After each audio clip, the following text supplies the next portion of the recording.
Hey everyone, I'm Derek Holmes, the Academic Counselor for TRIO SSS on the Steubenville campus. Today I'm going to provide information on bridging the generational gap. With students already in the workforce or entering the workforce in the next few years, you all will work with colleagues from numerous generations. Although this presentation is geared towards the generational gap in the workplace, the information can be utilized at home, in public, or at school. The goals for our presentation are numerous. First, we will define what a generation is. At the same time, we will define each generation in the workforce with events that shape them. Our last definition will be the generational gap. Next, we will describe the work habits of each generation. These are important to understand when working with your colleagues or co-students. Then we will examine the communication preference for each generation. This aspect is vital when providing or receiving information from a coworker or student who is from a different generation. Finally, we will identify methods on how to break down generational barriers. This will help you understand and work with anyone at your job or in class. So why is bridging the generational gap important? For the first time in history, we have 4, even 5 generations in the workforce. Each generation has different cultural backgrounds, goals, life influences and behaviors, and we can better appreciate our employees and coworkers and co-students when we understand the factors that drive them. We all are comfortable with people in our own generation, but many of our bosses, coworkers, co-students, or employees will be from a different generation. With so many different generations working, it can be difficult to know how to reach all these people. Now let's watch a very short video on why the multi-generational workforce knowledge is so important.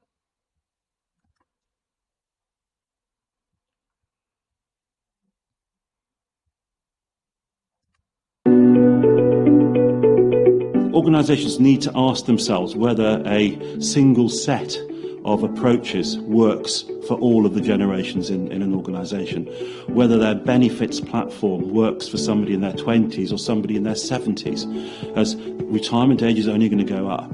The reason multi-generational workforces are important for organisations at every level is because of an ageing population. People are going to have to work longer, and organisations need to be able to accommodate that change.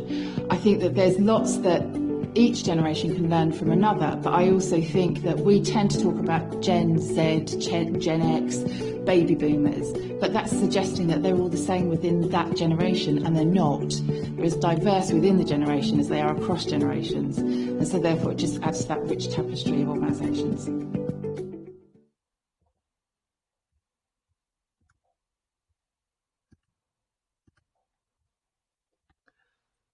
I think it is important to realize that this information is typical of the majority, not for each individual. Remember that age defines a demographic, not the person. So what is a generation? A generation lasts between 15 to 20 years. Each generation has their birth years and events that shape their personalities. Although there are a few traditionalists in the workforce, we are not going to discuss them in this presentation due to their numbers dwindling. A note with this slide: the birth years vary depending where you look. These are right around the average. Our first generation are baby boomers. This group was born between 1946 and 1964. Post-World War II, JFK presidency and assassination, and Martin Luther King Jr.'s civil rights movement and assassination are events that shaped baby boomers. The Gen X were born between 1965 and 1980. The Vietnam War, the Watergate scandal, and the Challenger disaster are a few events that shaped Gen X. Millennials were born between 1981 and 1996. A few events that have shaped millennials are the internet, attacks on September 11th, and the Columbine school shooting. Our last generation, Gen Z, were born between 1997 and 2014. The Great Recession, Barack Obama becoming president, and social networking have shaped Gen Z.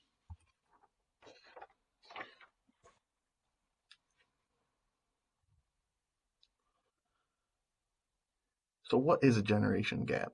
A generation gap is a difference of opinions between one generation and another regarding beliefs, politics, and values.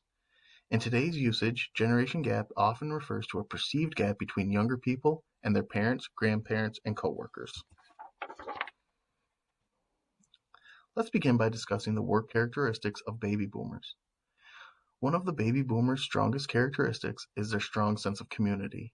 They thrive in team environments, whether that be in person or online.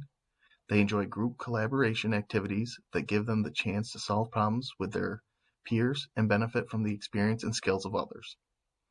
Baby boomers tend to value formal meetings as important tools to organize, communicate, and get work accomplished. Since they sacrifice a great deal to get where they are in their career, baby boomers believe everyone should pay their dues and conform to a culture of overwork. Work for the baby boomers shifted from a source of stability to a means of self-actualization and self-expression. Due to their hard work ethic, they take great pride in their work. This pride leads to their self-worth. Famous baby boomers are comedian and actor Bill Murray, actor Samuel L. Jackson, musician Elton John, TV host Oprah Winfrey, and tech giants Bill Gates and Steve Jobs. Next, Gen X has several work characteristics they exhibit. Gen X is a resilient generation that offer a lot of value to an organization. They are able to take on challenges head on. Nothing was handed to them, so they tend to be scrappy and resilient. Many Gen Xers are independent and attempt to overcome challenges without relying on outside help. Gen X workers may prefer their space and autonomy to fix problems. Gen Xers like challenges at work. They exemplify the company's values with their actions and they are ready to jump in to solve problems. They show up strongly in critical moments. Gen X adapt well to change and value an informal environment. They appreciate humor and value diversity. If an employer introduces a new method or a client changes requirements, Gen Xers have no problem learning or succeeding. Famous Gen Xers include the greatest NBA player, Michael Jordan, actor known as Iron Man, Robert Downey Jr., actress Jennifer Aniston, founder of Amazon, Jeff Bezos, and rap mogul Snoop Dogg. Next is a generation that usually gets scrutinized, millennials. The majority of millennials feel the opportunity to learn and grow is extremely important. Millennials fundamentally think about jobs as opportunities to learn and grow. Their strong desire for development is perhaps the greatest differentiator between them and all other generations. More than previous generations, millennials crave continuous feedback. They demand and expect a responsive managerial style and ongoing relationship with their supervisors. They are quick to jump ship if those demands go unmet. Millennials crave a sense of purpose at work. Millennials enjoy a company that gives them a chance to drive meaningful progress. Millennials want to like what they do each day and are motivated to achieve their goals. Millennials enjoy collaboration because they prefer teamwork over competition. Millennials feel collaborative environments encourage new ideas, a more adaptive, innovative, and successful company. Famous millennials are musician Beyonce, Olympian Michael Phelps, Facebook founder Mark Zuckerberg, NBA superstar LeBron James, and actress Scarlett Johansson. Our last generation that is entering the workforce is Gen Z. Gen Z is more proficient in multitasking than all other previous generations. Studies prove that Gen Z will be even more able to handle multiple things at work at once than any generation before. A study of Gen Zers show that their attention span is about 8 seconds. Information and learning at work needs engaging content combined with stimulating visuals. Most Gen Zers want to know what is expected of them in their job role. These employees want to know what is expected. They want a platform that allows for two-way communication and easy access to resources and information. Gen Z likes a flexible work schedule and flexible workplace. Although COVID has progressed us to terms like Zoom, the future of work will have words like job sharing, flex work, and interconnected hubs. This is due to work-life balance and higher levels of productivity. Not surprisingly, Gen Z is more tech-savvy than any other generation. As digital natives, they are comfortable using technology for research, connecting with others, and a tool for work. Gen Zers expect good technology at their job. Famous Gen Zs are Olympian Simone Biles, singer-songwriter Shawn Mendes, pop artist Billie Eilish, actor Galen Matarazzo, and TV personality Kylie Jenner. Let's move to another important job aspect, communication styles for each generation. Up first are baby boomer communication styles. How a generation communicated growing up will have an impact on how they communicate in the workplace. Baby boomers grew in a time where telephones transitioned from a luxury to a necessity. Although this is the case, many calls were expensive or not always private. Baby boomers also wrote and sent letters. With this in mind, the preference of baby boomers is to make a phone call or have a face-to-face conversation. Boomers enjoy the small talk and back and forth while forging meaningful connections via telephone or dialogue face-to-face. Our next generation communicate styles to discuss are Generation X. Generation X was the first generation to truly embrace digital communications in the workplace and their personal life. The earliest adapters of email, they became comfortable with the written word as their primary method of communication. The Gen Xers feel email gives them multiple benefits. Two of the benefits are the flexibility and professionalism. Gen X finds flexibility in email because they can respond at any time and anywhere. If an answer is required immediately, they can reply right away. If they need time to research or control their emotions, they can wait to reply. Email is also great for Gen X because they can have it open at work or at home on their computer, tablet, or phone. Gen X also likes that email can have professional nature to it. They are able to spell check, use signatures, and have complete sentences. Email is utilized by Gen X as the main communication style because it can be multiple things like professional and flexible. Millennials are the in-betweeners. They prefer social media, text, and emails for their communication both at work and in their personal lives. Millennials love their phones. They can access their social media, text, and emails on their devices. Millennials are always on social media, communicating and engaging in conversations that resonate with their interests. Social media is a form of communication that millennials frequently use to socialize. Social media is where millennials receive their news and other important information. Texting is the preferred form of communication for millennials. Entire conversations can be had through text conversations. Millennials are very receptive to texting and engage with it. Like Gen X, millennials utilize email mainly for work communication. Millennials will check their email as soon as they wake up in the morning and right before going to bed at night. Millennials like a collaborative work environment. As such, many millennials will use their communication in this manner, whether group texting, forming social media groups, or working on a project. Millennials use communication methods as a means to collaborate. Our last generation, Generation Z, has their styles and preferences for communication as well.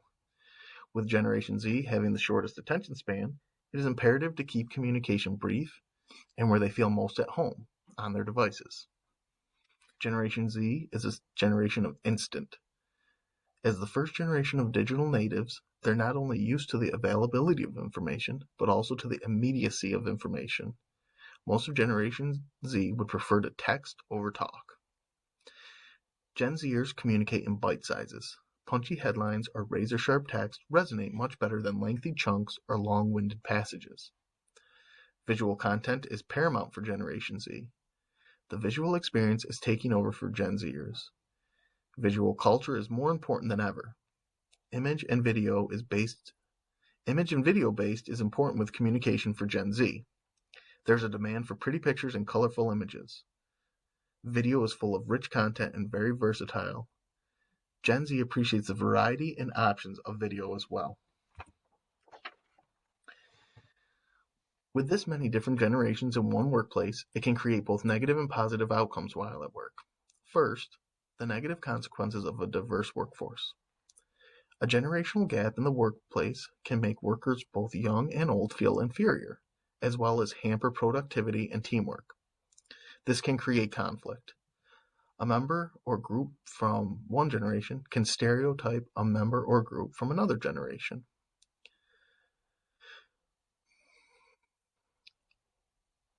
When this happens, it can create a hostile work environment. We noted the difference in communication with each generation, therefore miscommunication is bound to exist. If someone only communicates in one method, information will not reach all the different generations. If it does, the information will not be understood by all. Although there are negatives, there are also positives to an age-diverse workforce. With multiple generations come multiple perspectives. This can benefit the organization and individual to view problems from multiple perspectives. Mentorship can happen organically and through organizational mandates. Each generation can share their strengths with the other generations to the benefit of all. People are most comfortable with those from their own generation. By working with multiple generations, people will step out of their comfort zone and increase their knowledge of multiple generations. Finally, an individual can increase their skills by learning from multiple generations. For example, a millennial can learn technology from a Gen Z and work ethic from a baby boomer and improve their breadth of skills.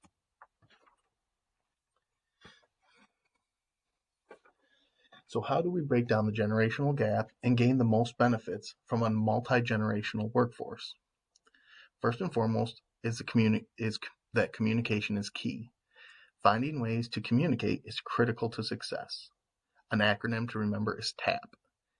T is to the point. Make your communication brief and succinct. A is for adapt. This means change the methods of communication for your audience. P is professional. When in doubt, communicate professionally. You also want to cultivate a respectful environment. To do this, the acronym CARE will help. C stands for collaborate. Your team should be exposed to an environment where ideas are exchanged and at times challenged. Set ground rules in your meetings on how to handle disagreements, encourage other points of view, make sure all participants are involved, be fair in your assessments, and use objective means to determine the best ideas. A is for acknowledge. Teach your team to acknowledge each other's value. In addition, teach them how to deliver feedback. Do not assume they know how to do this. Remember that feedback is behavior-based. R is for respect. Teach your team how to show respect to each other by using proper greetings and posture towards each other. Set the expectation that derogatory remarks about age are not tolerated by anyone. E is for equal. Teach your team that all members of the team are equal in value and contribution they bring. Age is not a factor. A big thing for bridging the generational gap is to avoid stereotyping. Although these slides are based on the majority of people in a generation, please remember that it doesn't necessarily exist for everyone. One-size-fits-all methods are ineffective. The bottom line is you can never go wrong with treating people with respect. Remember that age defines the demographic, not the person. Lastly, I'd like to end with a video on the multi-generational workforce.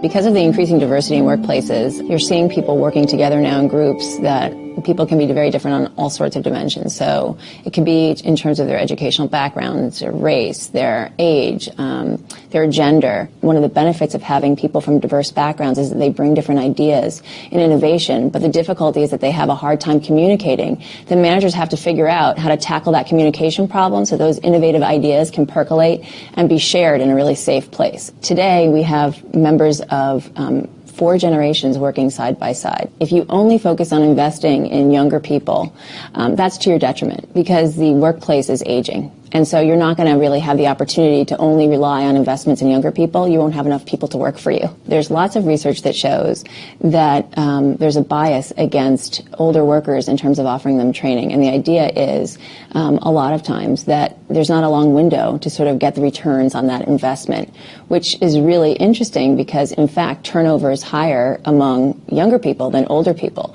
So you're more likely to get your return on your training investment dollars if you invest them in an older worker than you are in a younger worker. Practices that are humane and that are nice and thoughtful for one group are typically useful for other groups. So thinking about providing opportunities for development, not just to younger workers who you think might benefit most, but also thinking about providing them to older workers. Not just providing flexible arrangement for younger workers because they're the ones who say they want to, go to Pilates class in the afternoon, but also for older workers who have these responsibilities to provide elder care. And what's really important is to think about the synergies between the two, because what older people can bring to younger people is their experience. They can transfer their knowledge, and there are lots of ways to have employers think about how to do that.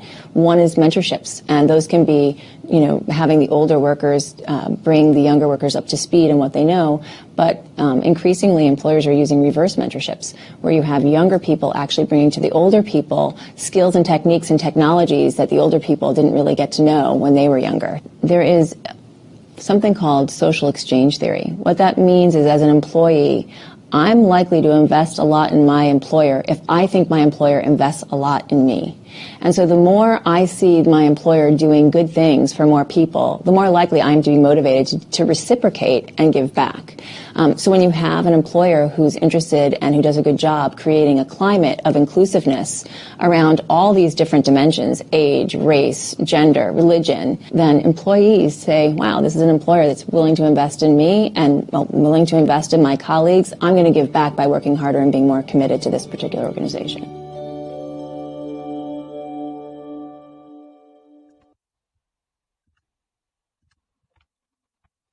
I want to thank you all for viewing, and don't forget to complete the short survey.